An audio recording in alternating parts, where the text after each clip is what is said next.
Microbiote intestinal et immunité, état des lieux et applications. Après les généralités, nous verrons dans le chapitre 2 le développement du microbiote intestinal. Dans le chapitre 3, nous verrons les interactions entre le microbiote et le système immunitaire. Avant de conclure, nous verrons dans le chapitre 4 les applications. S'agissant du chapitre 2, le microbiote intestinal est un ensemble de micro-organismes non pathogènes, dits commensaux, hébergés par un hôte. Le microbiote intestinal est un ensemble de micro-organismes retrouvés notamment dans le tractus intestinal. Le système immunitaire est un ensemble de cellules, de molécules et d'organes assurant la protection. L'étude du microbiote intestinal revêt un triple intérêt, notamment dans la compréhension, le développement et le fonctionnement du système immunitaire face au microbiote intestinal, dans la maîtrise de la physiopathologie de certaines maladies gastro-intestinales, également dans le développement de nouveaux traitements, notamment dans la médecine personnalisée. Au plan historique, le microbiote intestinal a toujours suscité un grand intérêt, depuis les travaux d'Hippocrate jusqu'à la mise au point des médicaments par Alfred Nissen.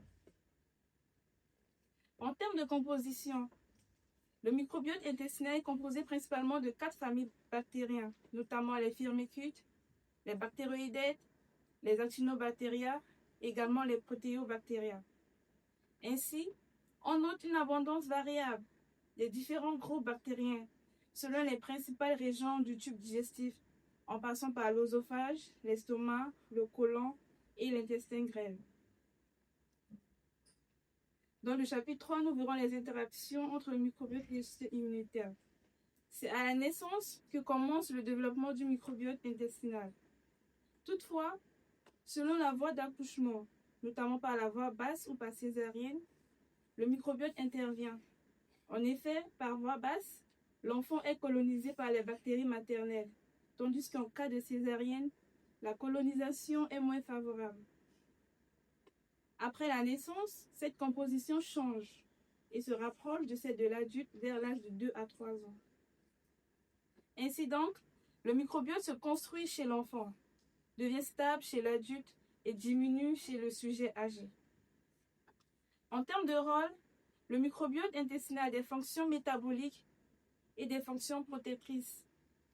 Au niveau des fonctions métaboliques, le microbiote intervient dans la différenciation et la prolifération des cellules épithéliales intestinales, dans le métabolisme des xénobiotiques, dans la synthèse des vitamines, notamment les vitamines K et les vitamines du groupe B. Le microbiote fermente les résidus alimentaires non digestibles. Le microbiote intervient également dans la production d'énergie pour l'autre, notamment les acides gras à chaîne courte, et intervient également dans l'absorption des ions. Le microbiote assure également une fonction protectrice, notamment les fonctions de barrière. Également, le microbiote assure une fonction immune et entre en compétition avec les agents pathogènes, produisant ainsi des facteurs antimicrobiens, notamment les bactéricines.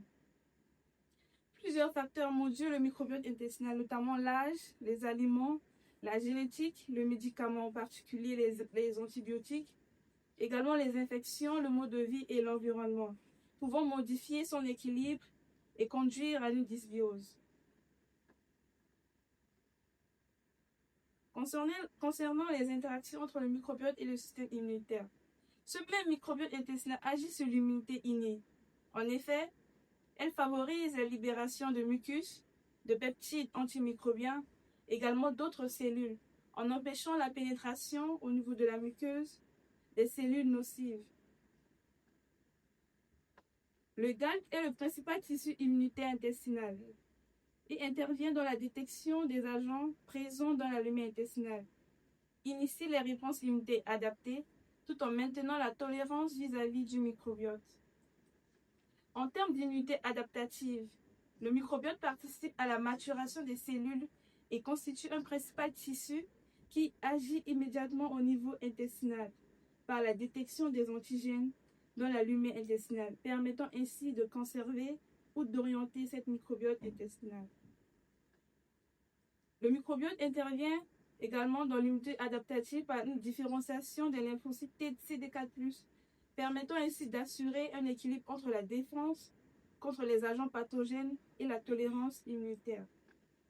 Le microbiote intestinal également contribue au bon fonctionnement du système immunitaire, notamment en entrant en compétition avec les microbiotes et les micro-organismes exogènes, stimule la production de facteurs antimicrobiens, favorise la production de mucus, maintient les agents pathogènes à distance de la muqueuse et entretient également l'épithélium intestinal et participe également à la maturation du système immunitaire intestinal.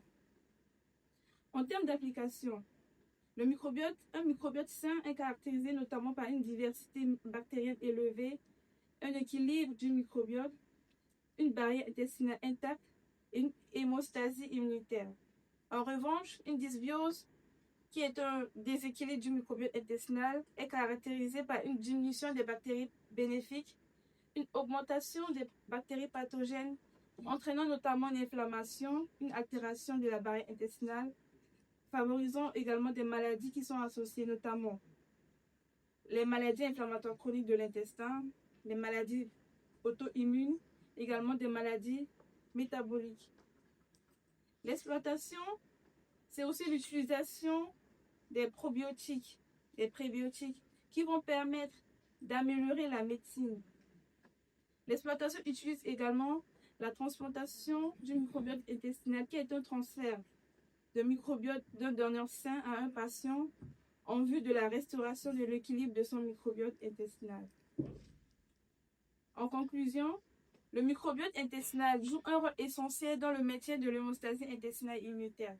Sa composition est influencée notamment par l'alimentation, l'environnement, les infections, les médicaments et aussi des expositions précoces aux antibiotiques.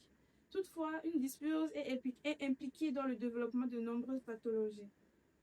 Les stratégies thérapeutiques ciblant le microbiote sont très prometteuses, incluant notamment les prébiotiques, les probiotiques, les postbiotiques, la transplantation de microbiote fécal, également des interventions nutritionnelles personnalisées. Toutefois, des recherches complémentaires sont nécessaires afin d'optimiser leur efficacité et leur application en pratique clinique. Merci pour votre attention. Merci, mademoiselle Nambé Mofo. Vous pouvez regagner votre place. Le professeur Moustapha Mbo, nous vous sommes profondément reconnaissants d'avoir accepté de prendre part à ce jury de thèse et d'avoir contribué par vos remarques et vos observations pertinentes à l'amélioration de ce travail. Veuillez trouver, cher maître, l'expression de notre profonde reconnaissance. C'est avec une profonde gratitude que je mesure le privilège d'avoir bénéficié de votre encadrement tout au long de ce travail. Votre disponibilité, votre rigueur scientifique et vos précieux conseils ont constitué pour moi de véritables sources d'encouragement et de motivation dans l'accomplissement de ce travail. Au-delà de vos remarquables qualités d'enseignant, j'ai été profondément marquée par votre bienveillance, votre simplicité et votre sens de l'humain. Que le Tout-Puissant veille sur vous et votre famille, vous accorde une longue vie et une excellente santé et qu'il vous permette de poursuivre encore longtemps votre noble mission de transmettre le savoir avec la passion, le dévouement et l'humanité qui vous caractérise. Veuillez recevoir, cher maître, le témoignage de notre profonde gratitude et de notre respectueuse reconnaissance. Donc, Madame la Présidente et Messieurs les membres du jury, après avoir entendu Madame Hilary Bienvenue Nambé Wafio dans sa soutenance de thèse pour l'obtention du diplôme d'État de docteur en pharmacie au cours de la séance de ce vendredi 31 juillet 2026, sur le sujet suivant, microbiote intestinal et immunité, état des lieux et application, la déclare digne d'être promue au grade de docteur en pharmacie et décide de lui attribuer la mention très honorable.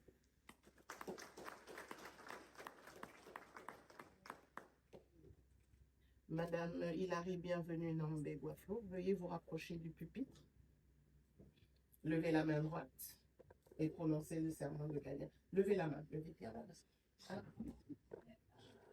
Je jure, en présence des maîtres de la faculté, des conseillers de l'ordre des pharmaciens et de mes condisciples, d'honorer ceux qui m'ont instruit dans les préceptes de mon art et de leur témoigner ma reconnaissance en restant fidèle à leur enseignement, d'exercer dans l'intérêt de la santé publique ma profession avec conscience et de respecter non seulement la législation en vigueur, mais aussi les règles de l'honneur, de la probité et du désintéressement, de ne jamais oublier ma responsabilité et mes devoirs envers le malade et sa dignité humaine. En aucun cas, je ne consentirai à utiliser mes connaissances et mon état pour corrompre les mœurs et favoriser les actes criminels. Que les hommes m'accordent leur estime si je suis fidèle à mes promesses. Que je sois couverte d'approbes et méprisée de mes confrères si j'y manque. Félicitations, docteur.